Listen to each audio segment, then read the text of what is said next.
नमस्कार, न्यूज 24 देख रहे हैं आप और मैं हूं आपके साथ मुस्कान। बिहार की राजनीति एक बार फिर करवट लेने जा रही है। विधानसभा चुनाव से पहले राजद यानी आरजेडी नेता तेजस्वी यादव के नेतृत्व वाले महागठबंधन को एक नया साथी मिल सकता है। हैदराबाद के सांसद असदुद्दीन ओवैसी की पार्टी AIMIM। ऐसा हुआ तो ये गठबंधन जहां एनडीए के लिए सिरदर्द बन सकता है, वहीं सीमांचल क्षेत्र में मुस्लिम वोटों के विभाजन को रोकने की दिशा में बड़ा कदम माना जाएगा। AIMIM ने 2020 के चुनाव में बिहार के सीमांचल क्षेत्र में अच्छा प्रदर्शन किया था और 5 सीटें भी जीती थी, लेकिन बाद में इनमें से 4 विधायक राजद में शामिल हो गए और अब पार्टी के पास केवल एक विधायक अख्तरुल इमान जो कि अमौर से वो बचे हैं। अब AIMIM फिर से बिहार की राजनीति में सक्रिय हो गई है और उसने अकेले 50 सीटों पर चुनाव लड़ने की योजना बनाई है। लेकिन पार्टी अध्यक्ष अख्तरुल इमान ने कहा है कि अगर महागठबंधन से तालमेल बनता है तो वो कम सीटों पर भी समझौता करने को तैयार है।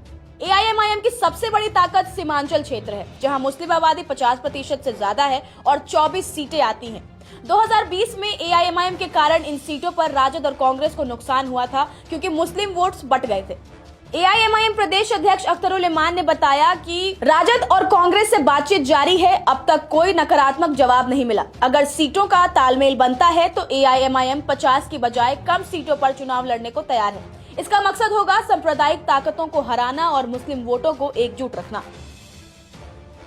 अब अगर AIMIM महागठबंधन में शामिल होती है तो मुस्लिम वोटों का बिखराव रुक सकता है और विपक्षी वोट एकजुट हो सकते हैं।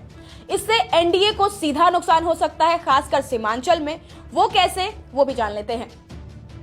सीमांचल में कुल 24 सीटें हैं। इन पर मुस्लिम आबादी 50% से ज्यादा है। यदि AIMIM महागठबंधन में शामिल होती है तो मुस्लिम वोटों का बिखराव रुक सकता है। इससे एनडीए को झटका लग सकता है, खासकर बीजेपी और जेडीयू को। AIMIM का महागठबंधन में आना एक गेम चेंजर साबित हो सकता है। ये मुस्लिम वोटों का ध्रुवीकरण रोकने और एनडीए को सीमांचल में रोकने की रणनीति का हिस्सा माना जा सकता है। तेजस्वी यादव के लिए एक सियासी पलटवार भी हो सकता है, क्योंकि 2020 में जिन सीटों पर AIMIM ने सेंध लगाई थी वे इस बार फिर से आरजेडी के पाले में आ सकती हैं। हालांकि AIMIM को भी अपनी साख बचाने और राजनीतिक स्थायित्व पाने के लिए गठबंधन जरूरी है। सबकी नजर अब राजद और कांग्रेस के अंतिम फैसले पर टिकी है। क्या वो AIMIM को सीटें देकर साथ लेंगे? अब देखना यह है कि राजद और कांग्रेस क्या फैसला लेते हैं। फिलहाल आपका इस पर क्या कुछ कहना है, हमें कमेंट्स में जरूर बताएं।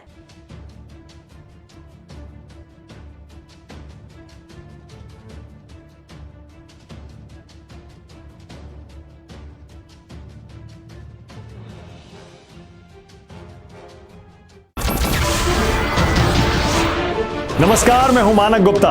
अगर आपको हमारा ये वीडियो पसंद आया हो तो इसे लाइक और शेयर जरूर करें और हां, हमें सब्सक्राइब और फॉलो करना ना भूलें, ताकि आप देश और दुनिया की कोई खबर मिस ना करें। तो जुड़े रहिए हमारे साथ और देखते रहिए न्यूज 24।